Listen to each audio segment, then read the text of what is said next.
আসসালামু আলাইকুম। এখন শুনবেন সংবাদ শিরোনাম। কারখানার রাসায়নিক ও বর্জ্য অস্তিত্ব সংকটে রাজধানীর কাটা সুরখাল উদ্ধারে উদ্যোগ নিয়ে ডিএনসিসির নির্বিকার পরিবেশ অধিদপ্তর। সংরক্ষিত আসনে এনসিপি নেত্রী মনিরা শারমিনের শূন্য পদ নিয়ে নানা সমীকরণ, আপিলে প্রার্থিতা না ফিরলে দেয়া হবে উপনির্বাচন। টেকনাফের গহীনে মানব পাচারকারী চক্রের আস্তানার সন্ধান, মালয়েশিয়া নেয়ার প্রলোভন দেখিয়ে অপহরণ, মুক্তিপণ আদায়ে নির্যাতনের অভিযোগ। বিভিন্ন উন্নয়ন প্রকল্প উদ্বোধন ও ভিত্তিপ্রস্তর স্থাপনে আজ যশোর যাচ্ছেন প্রধানমন্ত্রী তারেক রহমান, বিকেলে যোগ দিবেন জনসভায়। এখন শুনবেন বিস্তারিত। প্লাস্টিক কারখানার রাসায়নিক আর কঠিন বর্জ্যে বিষাক্ত রাজধানীর কাটা সুরখাল পার দখল করে গড়ে উঠেছে বেশ কয়েকটি কারখানা। সরাসরি খালে ফেলা হয় এসব কারখানার বর্জ্য, এর ফলে খালটিতে প্রাণের অস্তিত্ব পড়েছে সংকটে। যাদের এটি দেখার কথা সেই পরিবেশ অধিদপ্তর আর উত্তর সিটি কর্পোরেশন দেখাচ্ছে নানা অজুহাত।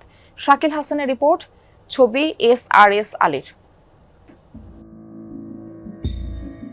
একসময় এই খালে ছিল পানি প্রবাহ।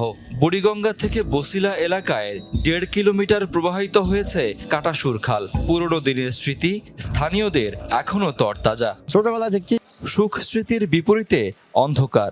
খালটি এখন থুকছে অস্তিত্ব সংকটে। পাড় ঘেঁষে গড়ে উঠেছে কারখানা। ভেতরে দেখা যায় মেশিনে প্লাস্টিক ভাঙা হচ্ছে, আরেকটি জায়গায় সেসব প্রক্রিয়াজাত করা হচ্ছে। সেখান থেকে রংযুক্ত রাসায়নিক ড্রেনের মাধ্যমে সরাসরি ফেলা হচ্ছে খালে। কারখানার ফেলা কঠিন বর্জ্যে ভরাট হচ্ছে খাল, নষ্ট হচ্ছে মাটি, আর রাসায়নিকের কারণে মাছ ও অন্যান্য জলজ প্রাণী বাঁচতে পারছে না। স্থানীয়দের আপত্তির পরও প্রকাশ্যই চলছে কারখানাটি। ক্ষতি হচ্ছে অনেক। খালপাড়ে স্থাপিত প্লাস্টিক কারখানার পেছনে আছে প্রভাবশালীদের সমর্থন, তাই নেওয়া হচ্ছে না কোনো ব্যবস্থা। শুধু অবৈধ দখল নয়, কাটাসুর খালের গলার কাটা হয়ে দাঁড়িয়েছে পার ঘেঁষে অবৈধভাবে গড়ে ওঠা প্লাস্টিক ফ্যাক্টরিগুলো। এসব কারখানার বর্জ্য এবং দূষিত কেমিক্যালযুক্ত পানি খালের পানিকে দূষণ করছে, পাশাপাশি জনস্বাস্থ্যের প্রতি তৈরি করছে প্রচণ্ড ঝুঁকি। কাটাসুর খালটি দেখভাল করার দায়িত্ব ঢাকা উত্তর সিটি কর্পোরেশনের। প্লাস্টিক কারখানাগুলোর দখল দূষণ সম্পর্কে জানে না সংস্থাটি, তবে এখন কারখানাগুলোর বিরুদ্ধে ব্যবস্থা নেওয়ার কথা জানান প্রশাসক। সরকারি নথিতে খালটির প্রস্থ 10 থেকে 15 মিটার, তবে কোথাও কোথাও এর প্রস্থ নেমে এসেছে 5-6 মিটারে। খালটির পাড় দখল করে গড়ে উঠেছে সুউচ্চ ভবন। অবৈধ দখলমুক্ত না করে খনন করা হলে সুফল মিলবে না বলে মনে করছেন স্থানীয়রা। কাটাসুর খালটি মোহাম্মদী হাউজিং হয়ে রামচন্দ্রপুর খালে গিয়ে পড়েছে। এই এলাকার জলাবদ্ধতা নিরসনে খালটি দ্রুত সংস্কারের দাবি স্থানীয়দের। জাতীয় সংসদের সংরক্ষিত নারী আসনের প্রার্থীদের মধ্যে জামায়াত জোটের একজনের মনোনয়নপত্র বাতিল হওয়ার পর শূন্য আসন পূরণ হবে কিভাবে, সে প্রশ্ন সামনে আসছে। নির্বাচন কমিশন বলছে ওই প্রার্থী আপিল করতে পারবেন বা আদালতেও যেতে পারবেন। তাতেও প্রার্থিতা না ফিরলে উপনির্বাচন দিতে হবে, তখন আসনটি সবার জন্য উন্মুক্ত হয়ে যাবে। অর্থাৎ এনসিপি নেত্রী মনিরা শারমিনের আসনটির জন্য প্রতিদ্বন্দ্বিতা করতে পারবে সংসদের বিএনপি সমর্থিত জোট এবং স্বতন্ত্র প্রার্থীদের প্যানেল। সংসদে আনুপাতিক প্রতিনিধিত্ব পদ্ধতি অনুযায়ী রাজনৈতিক দল ও জোটের মধ্যে সংরক্ষিত নারী আসন বণ্টন করা হয়। ফলে ত্রয়োদশ সংসদে বিএনপি জোট পায় 36 জন, জামাত সহ 11 দলীয় ঐক্য 13 আর স্বতন্ত্র জোটের 1 জন নারী। প্রার্থীদের মনোনয়নপত্র যাচাই বাছাইয়ে সবাই উতরে গেল ছিটকে পড়েছেন 11 দলের শরিক এনসিপি নেত্রী মনিরা শারমিন। সরকারি চাকরি ছাড়ার 3 বছর পার না হয় তার প্রার্থিতা বাতিল হয়। এ নিয়ে ইসিতে আপিলও করেছেন তিনি।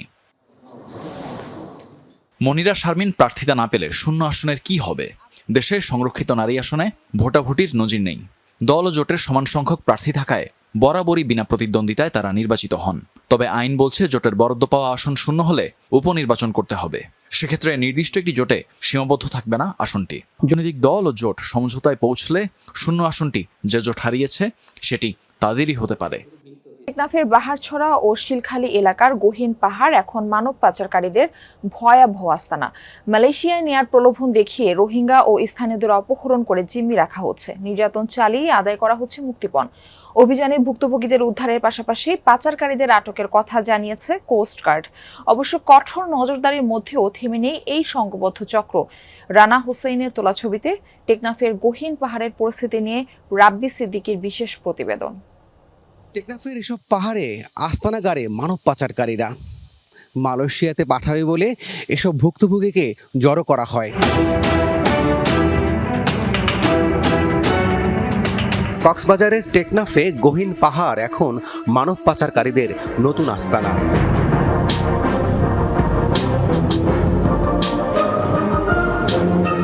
পাচারের জন্য বেশ কয়েকজনকে জিম্মি রাখার খবরে অভিযানে নামে কোস্টগার্ড।